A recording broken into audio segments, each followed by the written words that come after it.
I'm back, bitches. Haha, I bet you thought you wouldn't get a summer 2022 anime in a nutshell, did you? But how couldn't I when last season we got Spy X Family completely taking over, your boy Kongming dropping some fat bars, Summertime Render being the sleeper hit stuck in Disney jail, Shikimori-san proving she's not just a cutie, she's also boring as fuck. But also, we saw the unthinkable happen. Kaguya-sama took over Full Metal Alchemist Brotherhood as the top-rated anime on MAL. That's right, the king of anime has been dethroned by a rom-com. What an exciting time to be an anime fan. And you know what? I had to come back, because who knows, maybe we could even find something to compete with that this summer. Because this season we have... Your stepmom's daughter is my ex. Hey guys, so I'm here today to announce that I'm going on break again. 1,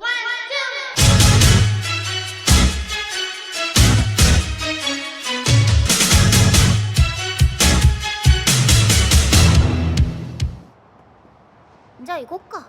私んち。は？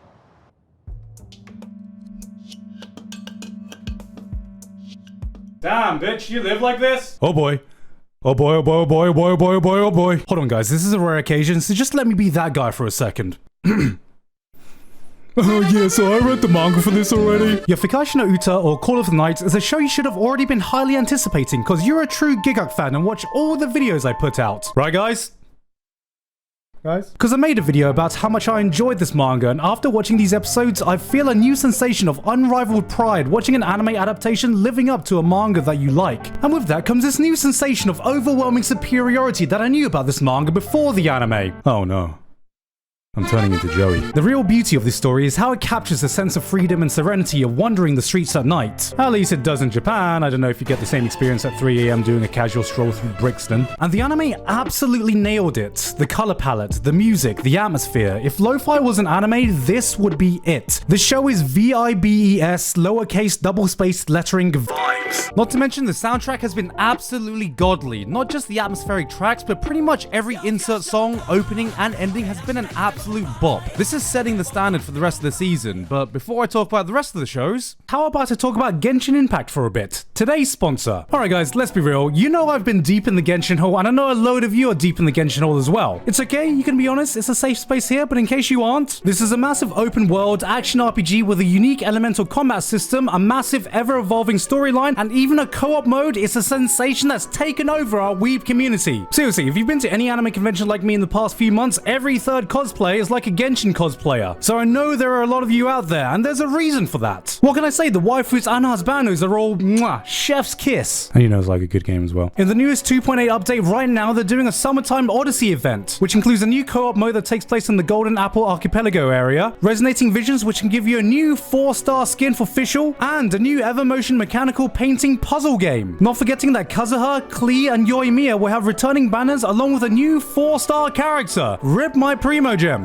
So, what are you waiting for? Click the link in the description to get Genshin on your devices right now. But I know what you guys are really waiting for. Genshin players want one thing, and it's free stuff! Here's a gift code on screen for some free Primogems and adventurous experiences. Alright, back to the summer season. Lucifer and the Biscuit Hammer. Now this is one of those titles dedicated manga readers just won't shut the hell up about. This is a classic manga that's loved by many, so as you can imagine, expectations are high. It's got some big shoes to fill, and...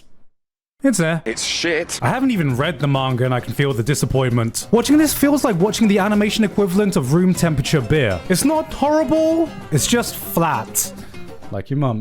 What I see is a highly beloved piece of work being adapted at a level that satisfies absolutely no one. And you know guys, I might not have read this manga, but I get it.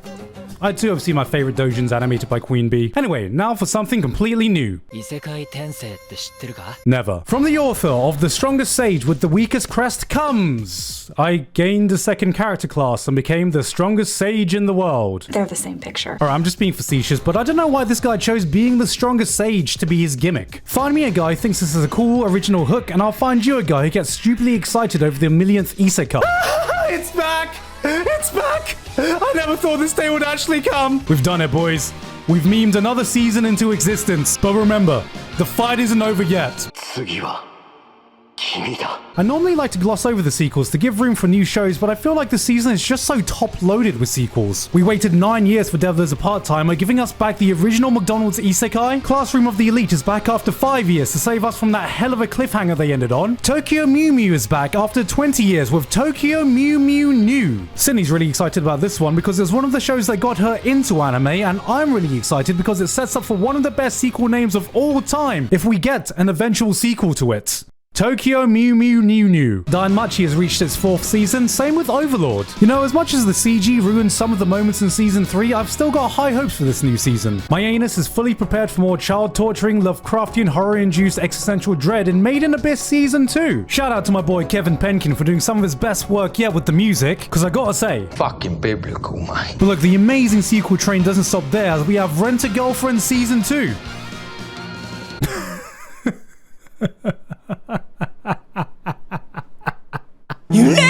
Another season of one guy engaging in the most maidenless behavior in the history of mankind. As a manga reader, I'm still waiting for the day someone rents Kazuma some grass so he can finally touch it. I don't even know why he's allowed near any elderly people in the hospital. Surely that's a health hazard because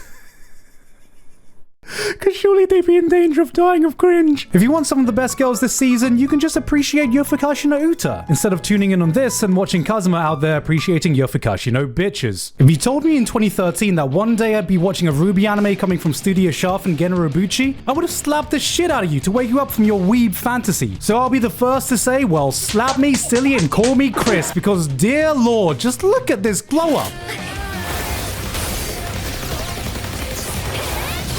The only thing that makes me sad is that I only wish Montium was here to see the fruits of his efforts. Because even with cuts like this, there's just something about his choreography. The way his battles have a certain fluidity. Actions that flow from one to the next, to the next, to the next. Like a tempo to a song, it was magical to watch. And will never be matched even in a beautifully animated show like this. The man really was a genius. But honestly, who cares about the fight scenes? I know the real reason we got a full anime budget was to see some full 4K HD cookie-eating Sakuga action. This is the real glow up we needed. All right, the cookies. Let me see her eating the cookies. Oh my god, there it is. Here it comes. Here it comes. 信じられない。本当に。 1 out of 10, worst adaptation ever. What are you doing? I'm just sorting out some trouble on my Discord server. Oh, I can help mod that if you want. Wait, you mod Discord servers? Yeah, I mean, if you got a subreddit or stream on Twitch, I can help you mod that as well. You're a Discord mod, Reddit admin, and you mod Twitch chat too? Oh no. Hot damn, this is a great looking show. When A1 Pictures want to turn it on, they can really turn it on. Which is a shame because it feels like I'm watching a forgettable early 2010s anime in 2022. You got a yandere with pink hair, a tsundere ex-girlfriend, people making out in 4K Sakuga, and a dreary, deadbeat version of Naofumi that every girl seems to be fawning over for some reason. I mean, what am I missing here? Is he a nice guy? Does he have a good personality? Is he rich and famous? Is he a not related by blood sibling? You remember that show, The Detective is Already Dead from last year that had amazing action scenes like this and everyone's been talking about since? Huh? Huh? No, you don't. Yeah, this is going to be one of those shows. Is what I would be saying if I didn't live stream my opinion about it, only to be told, promised that it gets better by episode 3. And after watching it, I gotta say, it was alright. It's shit. Big titty ada succubus wearing the virgin killer sweater. That's the show. Say no more. Wait a minute. Summoning a familiar to make a contract with them where you have to feed them mana via bodily fluids to have them stick around? This is just fate except it's really horny. This is just fate except it's got a big tittied character with ada energy. This is just fate except the viewers are just raging degenerate. This is just fate. We got a show about young magical girls hanging out at their dorms at a mage academy or something.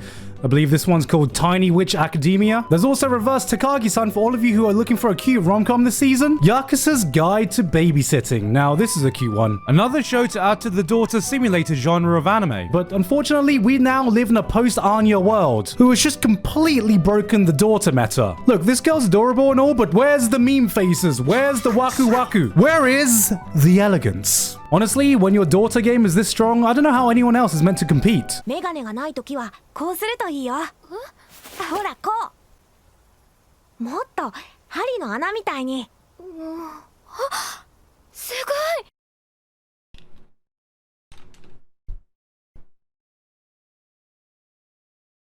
ごい。This does nothing. You know, if I had $1 for every pharmacy isekai anime that's aired, I'd have 3. Which isn't a lot, but it's weird that it's happened 3 times in 1 year now. Out of all the pharmacy isekai though, this one definitely grabbed me the most. You have an esteemed medical researcher being isekai'd into a world where the understanding of medicine is primitive at best, while also being given the power to diagnose any illness with just a look and the ability to create any substance as long as he knows the chemical compound of it. Wanna cook crystal meth? Having all the tools he needs to completely revolutionize the world's medical system. Honestly, this was pretty interesting, and the most disappointing thing about it is that we have yet another death by overwork isekai, which is just depressing now, let's be real. Like, does anyone miss the simpler days of Truck-kun? Come on, man, you've been slacking recently. Oh, maybe I spoke too soon.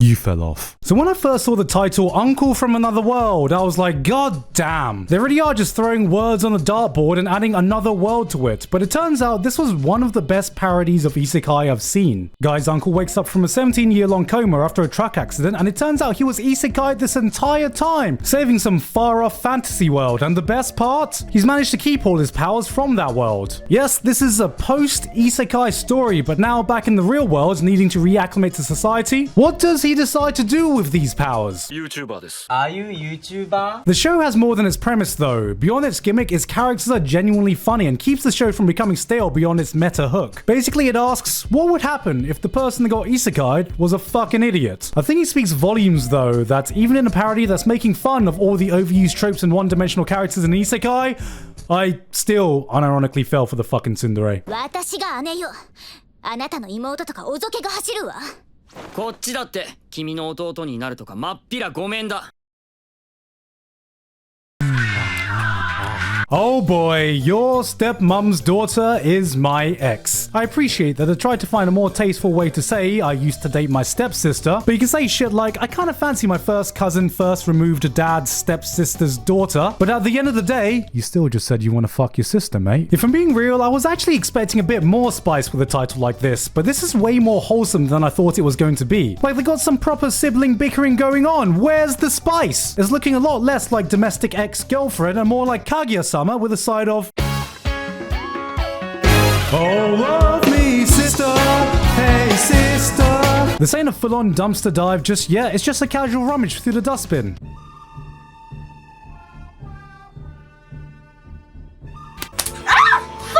Alright, this one actually looks half decent. Out of the 2 anime original A1 Pictures sci-fi show with cute girls in them, this one seems like the one to watch. You got some kind of secret defense force made up entirely of cute anime girls, because of course they are, focused on preventing crimes before they happen. What really stands out is the action direction and gun battles. The choreography for these gunfights feels like a mix between grounded action films and the gun martial arts of Equilibrium, which is pretty damn cool. Also, I know what I said before about best girl this season, but that might actually go to Chisato. Alright, I'm not gonna lie, this is the kind of energy I need in my life. But beyond her natural charm, she's able to dodge bullets like she's in the bloody Matrix and can handle firearms like an assassin on crack. That's right. She's waifu Keanu Reeves. Would you like to buy this slave? Slave? Did you say she was your slave? Yes. I am shocked. I am appalled. Why is it that every isekai has to include some kind of slavery in some form or another nowadays? You know, in my world, we abolished slaves hundreds of years ago because it was the right thing to do, and yet here, it's not only accepted, but glorified. You can have sex with her, you know. I mean, can you not see the morality of owning another human being as property? Did you say she'll have sex with me? Mm-hmm. 当家の奴隷をお買い上げいただきありがとうございます。 I'ma say it. I'm absolutely watching this show. Guy gets isekai'd and finds out he's in a world where he can buy slaves he can sleep with. So, what does he do? He goes out to raise money to buy a harem of slaves by killing bandits and collecting their bounties. My guy's out here committing first-degree murder for the promise of pussy. First to say, slavery is one of those tropes in isekai that I think is just the dumbest, eye-rolling shit, especially when it's framed as, oh, look guys, the hero's the good guy for buying the slaves to save them. But this is so deplorable, so unethical, that I can't even find it offensive. This is coming from the same studio that made Interspecies Reviewers, and I am not surprised. If you're looking for culture this season with no fucks given, this is it. The show didn't even pretend to have any morals. It stood up, looked us dead in the eye, and literally went, Up yours, woke moralists. We'll see who cancels who. Now, I don't want to add into this overplayed trope of slavery in isekai, but I swear to God, guys, this is a one-off. That's not why I watch it. Look, trust me, not every isekai needs to devolve into buying slaves as a plot point. Are we clear on that? Alright, good. Let's see what we got next. 女の奴隷を買いに行くぞ Next time